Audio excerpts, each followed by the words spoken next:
नमस्कार। साहित्य जगत में आप सभी का स्वागत है। हिंदी विषय से संबंधित जो प्रतियोगी परीक्षाएं हैं उनकी तैयारी के लिए जो अध्ययन हमने शुरू किया हुआ है उसी को आगे बढ़ाते हैं। देखिए, पिछले वीडियो में हमने यहाँ तक पढ़ लिया था कि पृथ्वीराज रासो जो है वो चंद बरदाई के द्वारा लिखा गया है और वो हिंदी का पहला महाकाव्य है। उसके आगे देखिए, पृथ्वीराज रासो 69 सर्गों में विभक्त हैं। काव्य के प्रारंभ में मंगलाचरण, वस्तु निर्देश, सज्जन प्रशंसा, दुर्जन निंदा और ग्रंथ का महत्व ये दिखाया गया है काव्य के प्रारंभ में। पृथ्वीराज रासो का रचना काल और उसका मूल रूप सर्वाधिक विवादास्पद है। देखिए, आपको प्रत्येक पंक्ति से एक प्रश्न बनाने की आवश्यकता है। आप प्रत्येक पंक्ति को इस तरह से पढ़िए कि ये प्रश्न इस तरह से भी पूछा जा सकता है कि जैसे पृथ्वीराज रासो का कौन सा हिस्सा सबसे ज़्यादा विवादास्पद है, तो उसका रचनाकाल और उसका मूल रूप। तो प्रत्येक पंक्ति को प्रश्न की दृष्टि से देखने का प्रयास कीजिए।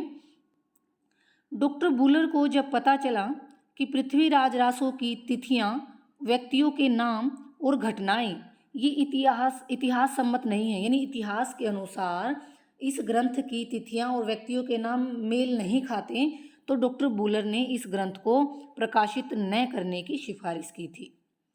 पृथ्वीराज रासो की प्रामाणिकता पर संदेह करने वालों में गौरीशंकर, हीराचंद ओझा, मुंशी देवी प्रसाद, कवि राजा, श्यामलदान, आचार्य रामचंद्र शुक्ल आदि हैं। यानी कुछ विद्वान जो पृथ्वीराज रासो को प्रमाणिक नहीं मानते, उसकी प्रमाणिकता पर जो संदेह करते हैं, उनके नाम यहाँ पर ये दिए गए हैं। और पृथ्वीराज रासो जो ग्रंथ है उसको प्रमाणिक मानने वाले विद्वान कौन कौन हैं? Mishrabandhu, colonel Tod, Mohanlal Vishnulal Pandya, doctor Shyam Sundar Das, ये विद्वान इस ग्रंथ को प्रमाणिक मानते हैं। डॉक्टर हजारी प्रसाद द्विवेदी क्या कहते हैं कि पृथ्वीराज रासो की रचना सुख सुखी संवाद के रूप में हुई थी और जिन सर्गों में यह शैली नहीं मिलती, यानी पृथ्वीराज रासो ग्रंथ के जिस सर्ग में सुख सुखी संवाद की शैली नहीं मिली है, उन्हें प्रक्षिप्त मानना चाहिए, यानी उन अंशों को बाद में जोड़ा गया है, इसलिए वे अंश प्रक्षिप्त हैं। और वो जिसमें इतिहास विरुद्ध तथ्य हैं, यानी वो ही अंश प्रक्षिप्त हैं जिनमें इतिहास विरुद्ध तथ्य हैं। तो डॉक्टर हजारी प्रसाद द्विवेदी ये कहते हैं कि जिन सर्गों में ये सुख सुखी संवाद की शैली नहीं मिलती, वो बाद में जोड़े गए अंश हैं। उसके पश्चात देखिए, पृथ्वीराज रासो के कुछ पद पुरातन प्रबंध संग्रह में संग्रहित हैं, जिससे इस ग्रंथ की प्राचीनता प्रमाणित होती है। यानी पुरातन प्रबंध संग्रह जो ग्रंथ लिखा गया है उसमें पृथ्वीराज रासो के पद मिले हैं, जिससे ये पता चलता है कि हाँ, इस तरह का ग्रंथ और ये कितना प्राचीन ग्रंथ है। पृथ्वीराज रासो काव्य पिंगल शैली में लिखा गया है, जो ब्रज भाषा का वह रूप है जिसमें राजस्थानी बोलियों का मिश्रण है। देखिए, आदिकाल के समय डिंगल और पिंगल ये दोनों भाषाएं प्रचलित थी। डिंगल भाषा कैसे बनती हैं? अपभ्रंश में अपभ्रंश नाम आपने सुना हुआ है। अपभ्रंश में जब हम राजस्थानी भाषा को मिला देते हैं, राजस्थानी लिखने में थोड़ी सी असुविधा है, जब अपभ्रंश में राजस्थानी भाषा का मेल होता है तो वो बनती है डिंगल, और जब अपभ्रंश के साथ हम ब्रज भाषा मिला देते हैं तो वो बन जाती है पिंगल। ये सही तरह से लिखा नहीं गया, तो आप सुन लीजिए कि जब अपभ्रंश में राजस्थानी भाषा का मेल होता है तो वो बनती है डिंगल, और जब अपभ्रंश के साथ ब्रज भाषा का मेल होता है तो वो बन जाती है पिंगल।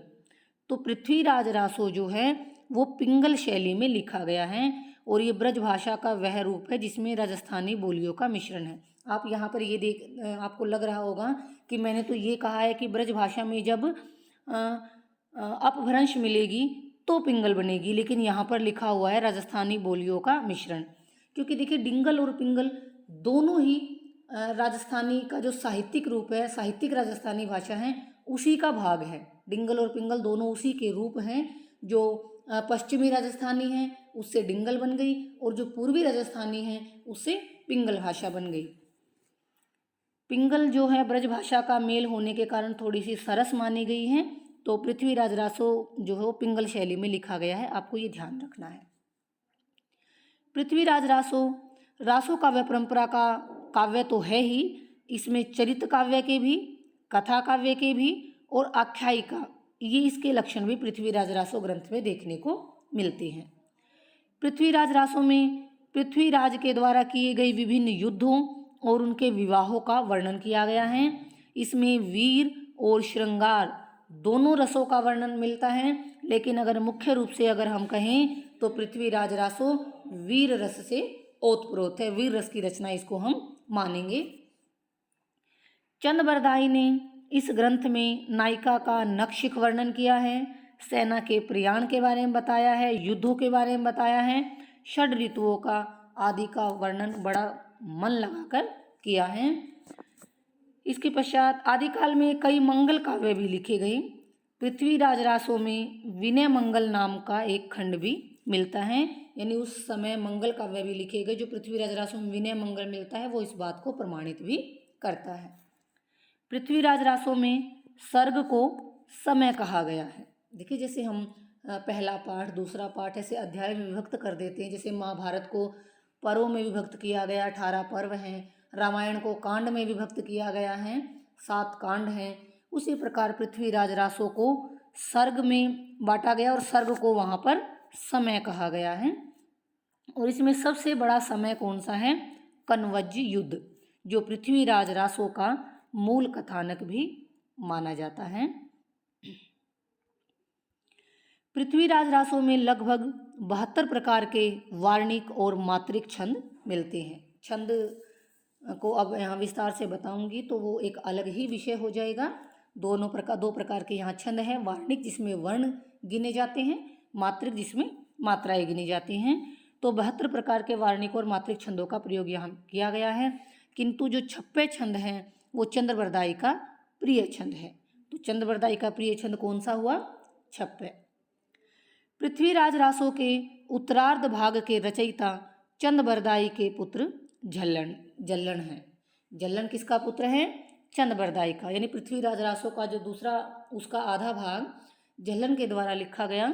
और ये पंक्ति भी बड़ी प्रसिद्ध हुई थी, अक्सर पूछ लेते हैं, पुस्तक जल्लन हथ द चली गज्जन नृप काज। ये पंक्ति किसकी है?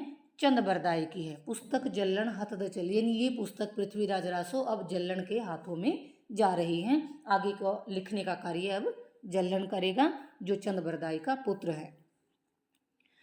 फर्रुखाबाद के कलेक्टर चार्ल्स इलियट ने सबसे पहले सन 1865 ईस्वी में पृथ्वीराज रासो को प्रकाशित करवाया था।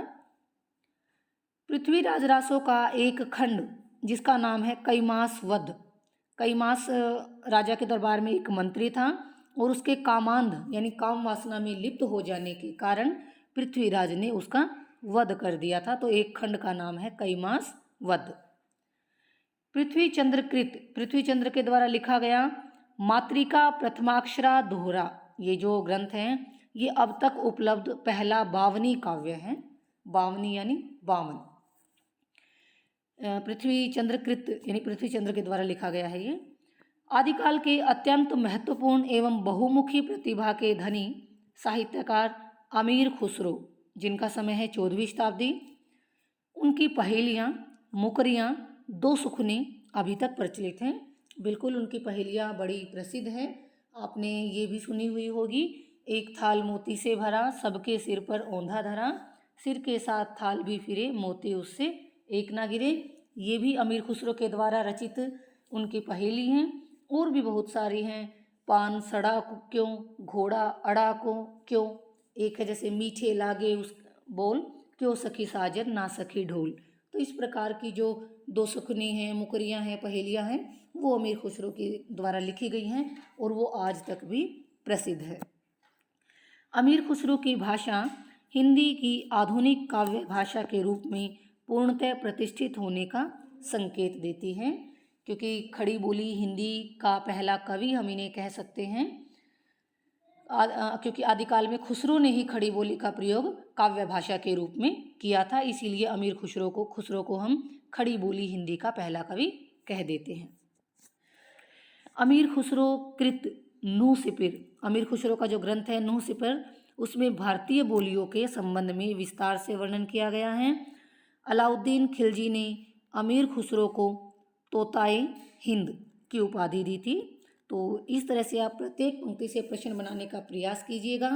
अमीर खुसरो के नूह सिपिर में किस चीज़ का वर्णन है? भारतीय बोलियों का। तोताए हिंद की उपाधि किसको मिली थी? अमीर खुसरो को। और किसके द्वारा दी गई थी?